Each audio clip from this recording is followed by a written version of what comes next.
Hi everyone, welcome to round one coverage of my games from the 2019 Western States Open. Round one was played on Friday in Reno, and the game started at noon, so I'd driven in the previous day, spent the night at the hotel trying to settle in before the first round.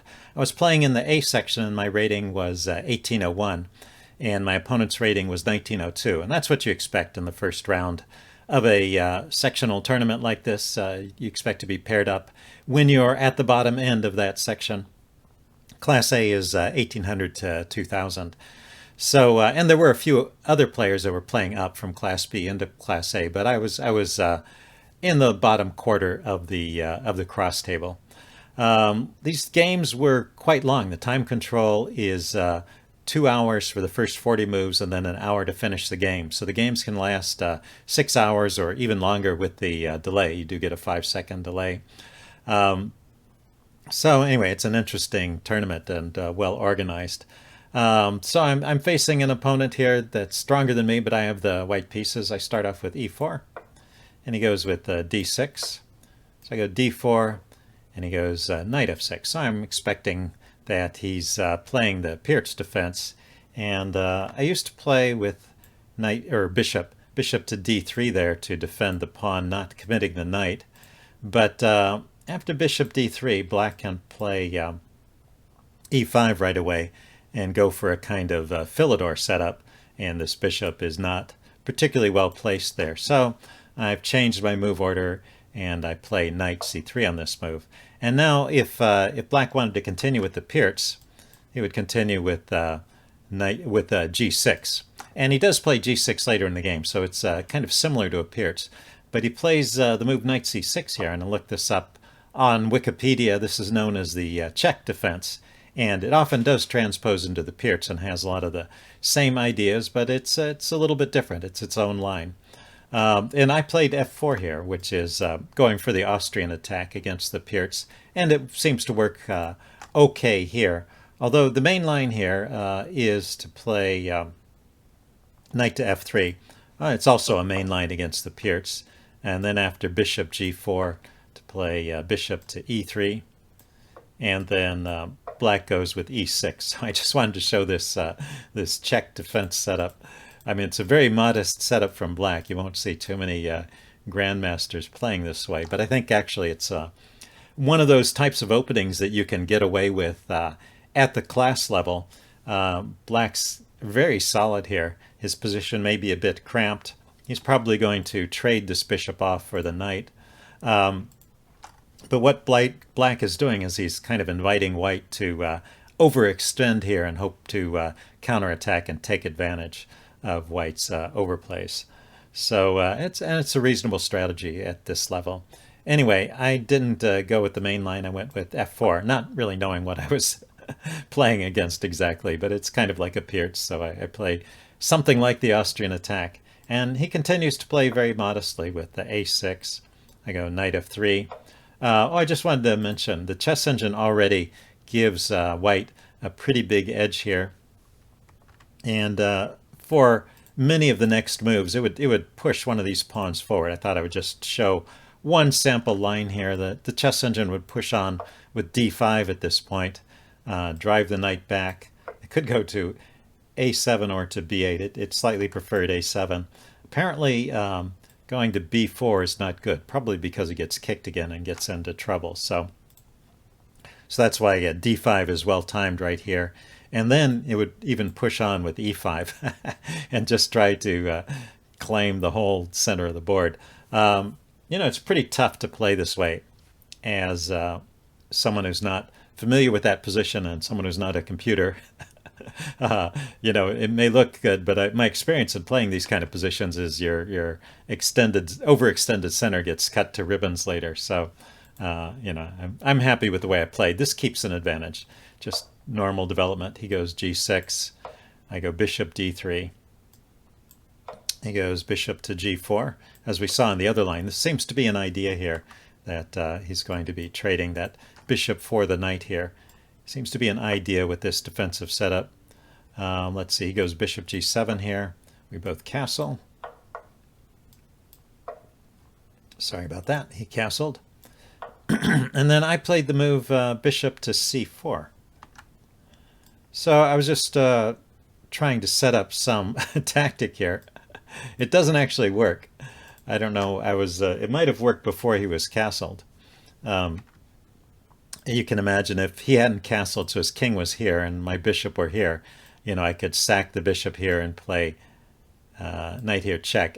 First I would have to drive this knight away with d5, and then I could sack the bishop here, and then I could play knight here with a check and take the bishop. But in this position, the tactic isn't on. I was still thinking maybe this is a active square for my bishop, but he just chased it back with knight a5, and I just dropped back to bishop e2. So that actually still keeps an edge for white the way he played it. But there's a tactical problem with this move. So if you want to pause the video here, see if you can spot the best move for black in this position. Okay, I'm going to give the answer away now. The move that black should play in this position is knight takes e4. Yeah, this is old center fork trick. I've just walked right into it by playing bishop c4. And yeah, I just wasn't thinking about that at all, but should have definitely been aware of it. It's such a common idea in these positions. So if I take here, he pushes, and he gets his piece back. I get to choose whether he takes the knight. No, I guess I have to take it, because if I let him take here, it's hitting my knight. Anyway, he gets his piece back with a good position. It's actually a little bit better in this spot after he takes here to take here with check. According to the chess engine, it likes this slightly better. I guess because my pieces are a little more active and his queen doesn't get into the game. So this is about even, but it's when I played this move, bishop to c4, it just gives black a chance to equalize, and I was lucky he didn't take it. So I've kept an advantage from the opening all the way through to this point, and I get to keep it after this too. What I should have played instead, once again, is actually the chess engine likes kicking the bishop at this point, but also pushing the pawns was an idea here. But kicking the bishop, forcing that trade, and getting the queen, and then pushing these pawns forward in the center. And this is just a good position for white. So anyway, I went bishop c4. He didn't play the tactic, but he went knight to a5, and I just dropped my bishop back to e2. So I haven't suffered any. In fact, white still has a pretty big advantage, and this knight is a little bit out of play on the other side of the board. So the way it turned out, I'm still in quite good shape here. Anyway, he played b6 right away. Yeah, I was having ideas like pushing the d-pawn forward and then trapping the knight with b4, so it was good for him to prepare an escape route for his knight there. So at this point, I decided to kick the bishop with h3. I guess I wanted to give one more example of the chess engine's preferences. Right here, it thinks is a good time to push on with e5. And this knight, I guess it can't really come forward. The knight's covering these squares, and maybe back here is not such a good square for it. Anyway, it drops back to e8, and then it wants to shuffle the queen over like this, and with ideas of coming out on the king side. So, and thinks white is doing quite well there. Anyway, h3, forcing the exchange, is not a bad move.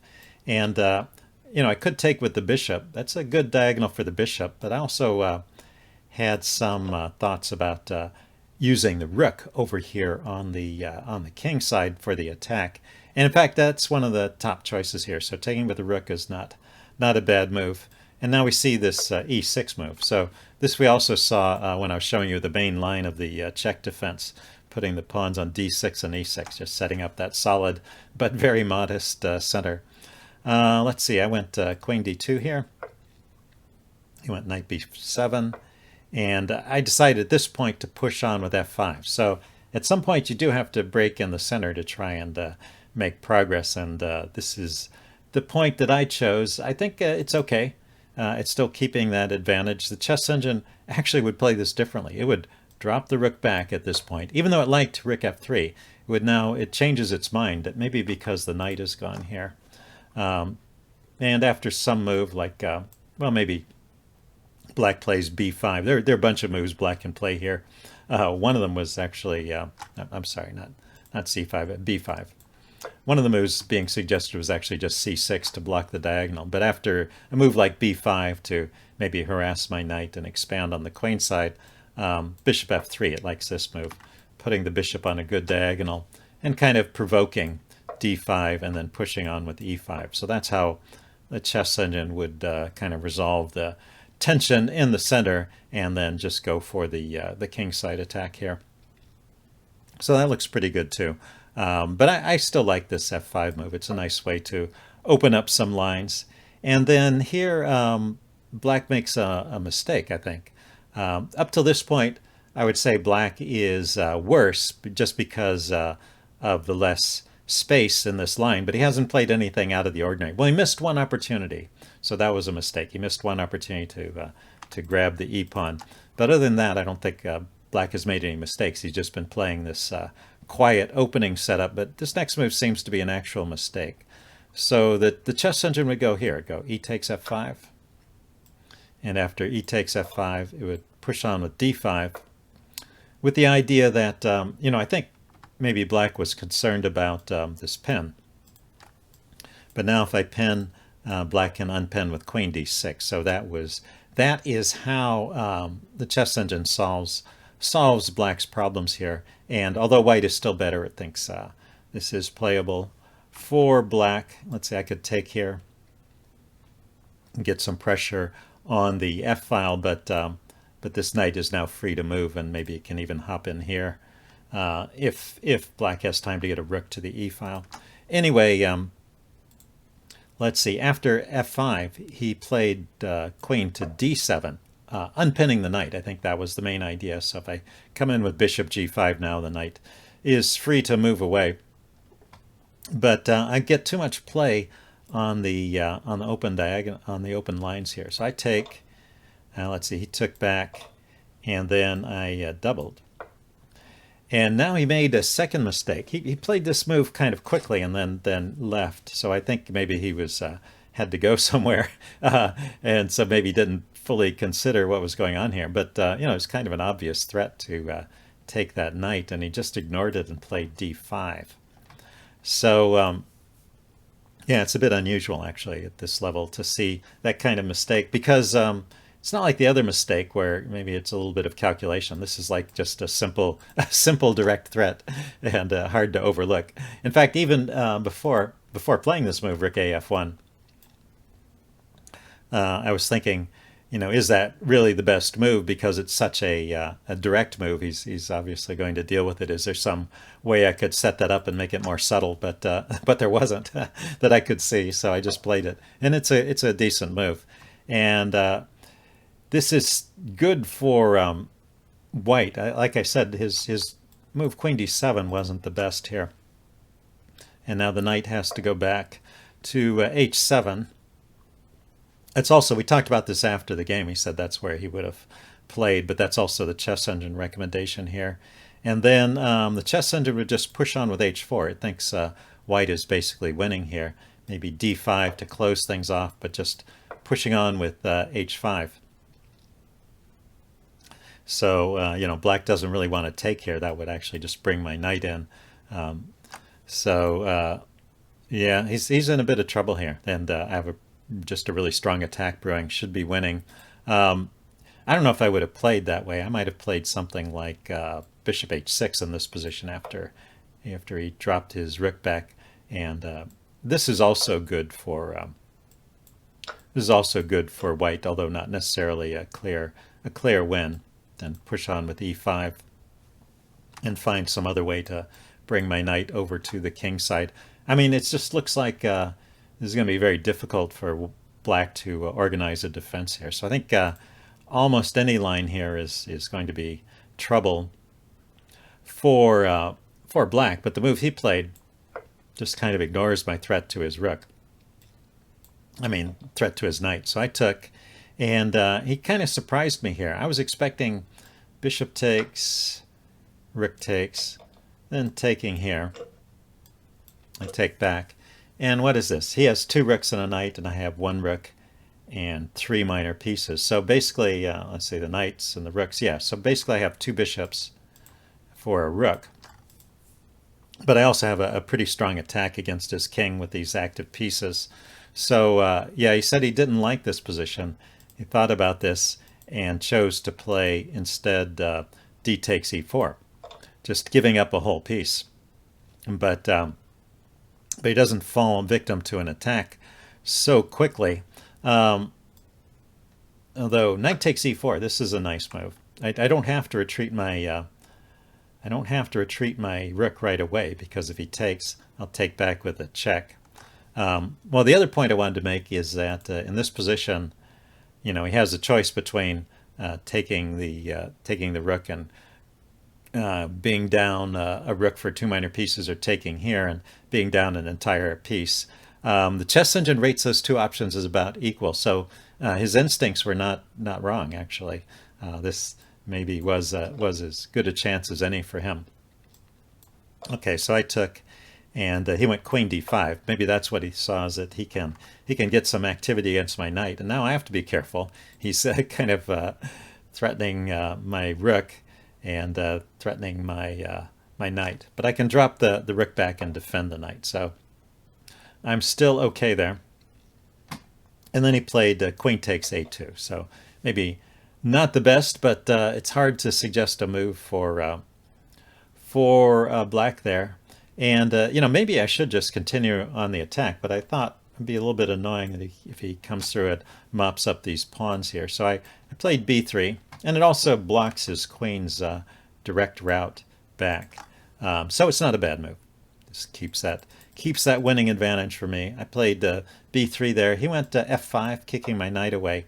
And now here's my my next mistake. I guess I had I had that one mistake earlier where I played bishop c4. So this is my next mistake. I should just continue with the attack and not worry about his queen. With knight to g5, that's a nice way to continue the attack. Instead, I was somehow thinking I might get some mileage out of chasing the queen, and I dropped the knight back to c3. But in fact, I'm actually helping black. He puts his queen on a diagonal that lets it get back into the game, and I've moved my knight away from the attack. Now this is still winning. I mean, I'm up a whole piece here, so maybe I was not too worried about that.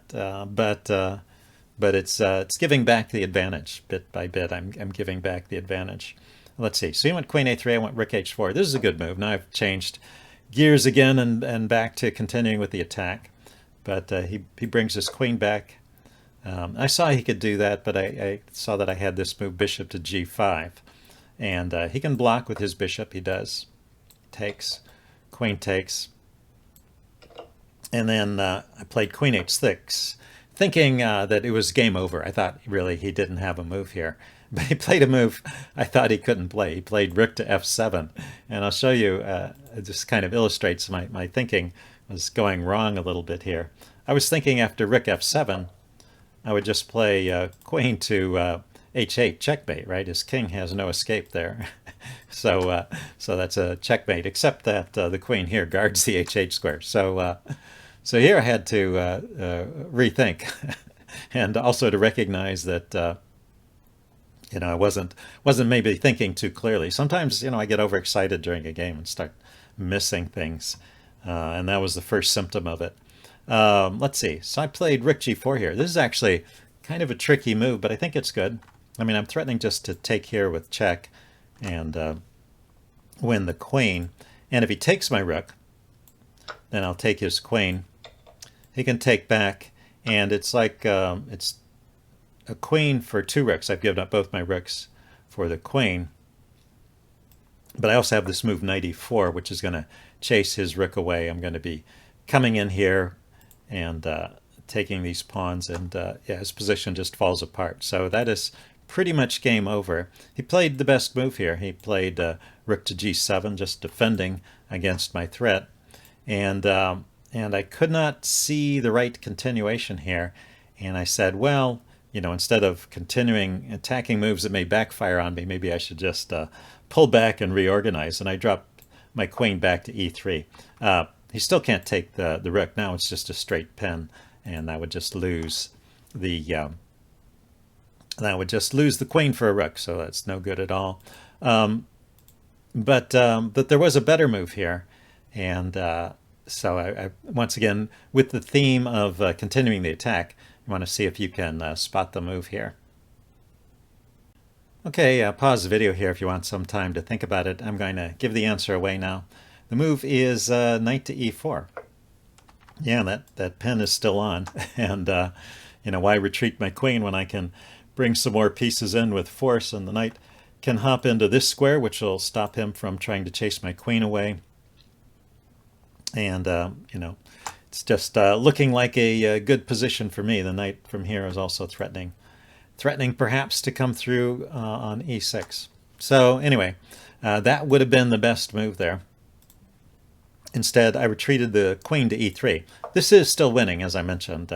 I'm still a piece up, but not the strongest continuation.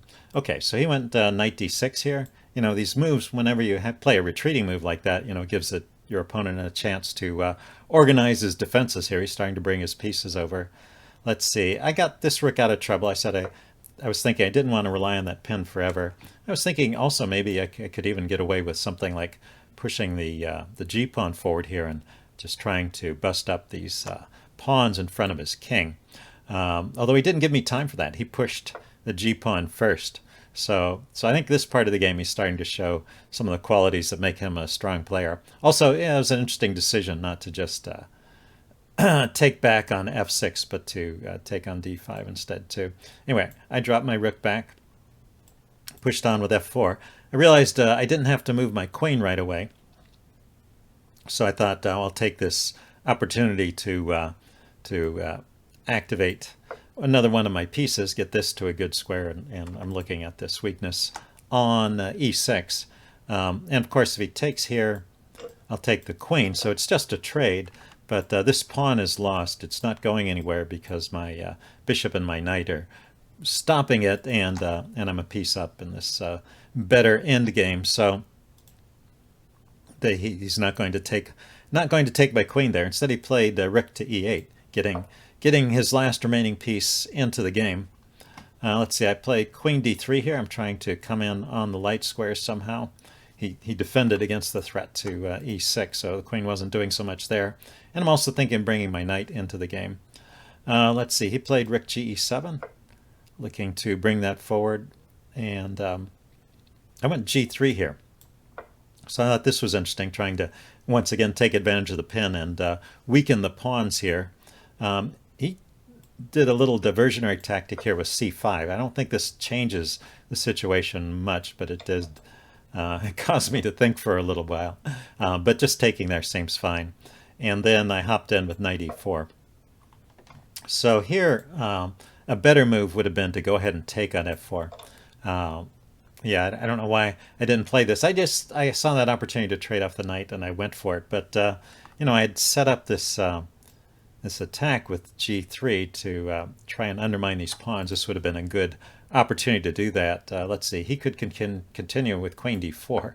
Well, that's the chess engine suggestion. I actually don't think he would have done that, although it is pinning my my rook there. But anyway, the chess engine line goes like this: f takes g5, a4, and then queen g6 check, and it looks like it's getting close to game over for black. If that rook gets diverted, then this pawn falls. So all that is very, very good for white. It's all winning. This is winning too, once again. Knight e4, it's a fork, and I just wanted to get rid of that knight and not have to worry about clever tactics with the knight. So he has to take. And then he pushes on with e5. This is the side effect of that exchange that I didn't really think about. Now his his pawns here have gotten stronger, and he does have a passed pawn. That's something to think about. So somehow I've allowed my opponent to get some counterplay here, and that's definitely a mistake. But I had an idea here, which is to bring the rook to the d file, and now that he's blocked up these files, I can come in along the d file and take advantage of my bishop, which I managed to get to a good square. So this is still really good for white, winning for white. let's see, he goes queen b6, setting up maybe a little discovered check to my king. I just stepped out of that. He stepped his king up, and now I doubled on the d file. And he went back with queen g6. So here, once again, I did not find the strongest move. So the best move here is bishop to f5. I don't want to trade. I want to keep the pieces on. I just want to continue. And after the queen steps away, then I can come in with the rook to d6 and start dominating on this 6th line. This looks really, well, it is completely winning, and it looks really good too. So that's a good way to play it. But I had spotted a similar idea. I realized after I trade that he has to take with the king, and then I do get my rook to d6 with a check, and the king has to go back. My bishop is guarding the square, and so now I have a number of good moves here that I can choose from. And my original intent was just to play rook to d7. I started looking at this position, and I kind of liked the idea of taking over here too. It's not just about the pawn grab, although that's part of it. But I was thinking, well, there could be lines where I have to give up the bishop for 2 pawns, and so it'd be nice to have some extra pawns. And then the second idea I had was if I get the rook out of the way, then I could bring the other rook up to the 6th line, and I could just dominate along that 6th line here. Thought that would be pretty good for me as well. So after the game we were talking about, he said if I had played rook d7, which is was the move I originally had planned to play, he said he might have even resigned at this point because the situation is so hopeless. You hate to give up right away when you have such a long time control game. That's probably why he was still playing on, because otherwise you have this gap of 7 hours between the games, so you don't have too much to do. You can go play play poker at the casino or something. Anyway, after rook d7, if black tries to push on with the pawns, I was a little bit worried about this. I was thinking maybe he could just push, but then I should take. And then the chess engine suggests rook to d5, and if he keeps pushing, then I can just blockade with the bishop and the king, and it looks like he can't really make any more progress, and I can start mopping up the pawns. So that looks like that is winning pretty simply. Anyway, I played rook takes a6, which is still winning, but it's a little more complicated. Okay, so he pushed on with e4. I decided to take now. I wanted to reduce the strength of these pawns, so it's now just down to a pawn duo. And I realized that if he pushes on with f3, I can just take with the bishop. He takes, I take, and although my king is a little bit exposed, I can just walk back over here, undercover this pawn, and I'll be 2 pawns up. In a rook and pawn endgame, I should be fine, should be winning. So after g takes f4, let's see, he took back. I started to worry about these pawns a little bit, though, and I played rook to e1. And he went rook to d8. And this is an interesting move. This kind of caught me by surprise. But he's threatening to come down here. And, yeah, my next move is a mistake. So I'm just fine here if I play something like king f2. He comes down with the check. I just block. Let's see, if he tries to check my king away, I can come here. He can't double because my bishop is still controlling the square, so I'll have time to take that rook and take the pawn. So looks like this will be just fine for me, and the chess engine confirms that's winning. Instead, I played this move rook e2. And so, I saw that he had this check with a fork, but I was planning to just take it with the bishop. So there's a flaw to that plan. So here's your last tactical quiz for this video. Can you see what's the problem with my thinking there? Okay, pause the video if you want some time to think about it. I'm going to give the answer away now. So if black pushes on with f3 here, and I take, and he takes back, and I take, thinking that I've gotten into a situation where I have, three pawns against one and a rook and pawn endgame. He has a very good move here. He has the move rook to f8 check, and my king has nowhere to go.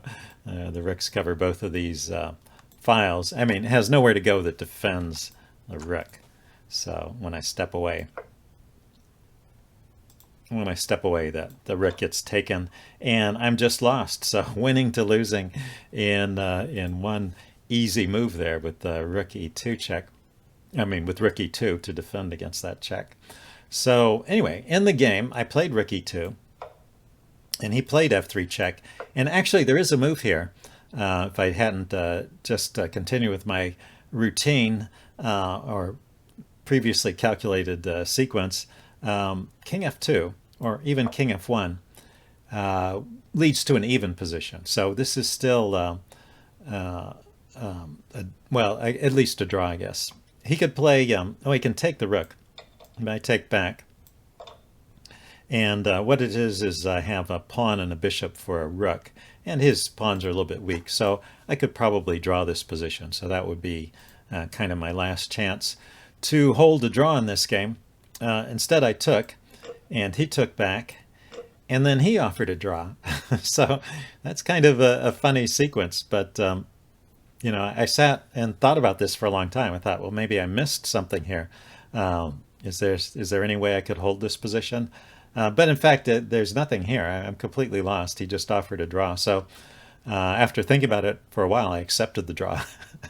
So I don't know what happened there. I don't know if he really missed that. I mean, he did miss something earlier. Maybe he was tired. But it's kind of hard to believe he had missed something like that because even I had spotted it by this point. And anyway, I took the draw, and we talked about it afterwards. I couldn't tell from talking to him if he had not noticed that or what. But we talked about other parts of the game. He seemed like a pretty strong player. In fact, he went on to share first prize in the tournament with 5 other players. There was a 5-way tie for first at the end of this tournament. So he was doing okay after this game anyway. And I was happy to get the draw. One of the nice things about these tournaments is you do have the ability to talk to your opponent afterwards if you feel like it, because there's it's such a long time control. It's 6 hours for the game, and the game's usually finished in 3 or 4 hours. So you've got a couple hours plus time for lunch or dinner or whatever to talk it over with your opponent and do the postmortems with them, see what they were thinking during the game. That could be a lot of fun. One of the things I like about these tournaments. So anyway, after one round, I was at half a point. Always glad to get half a point in the first round. It means that I don't have to worry about dropping out after losing. I have this rule that if I lose 3 games in a row, I'll drop out. So at least I won't be starting the tournament with 3 losses, which used to happen to me sometimes. The first time you're up in a new category, like the first time you play in Section B, that'll happen sometimes. But it's also a sign that I'm not in good form if I lose 3 games in a row. That's why I have that rule. But anyway, so I won't be dropping out of this tournament, it looks like. And, got to get prepared for the next round. So coverage of round 2 will be coming up, and I'll see you then. Bye.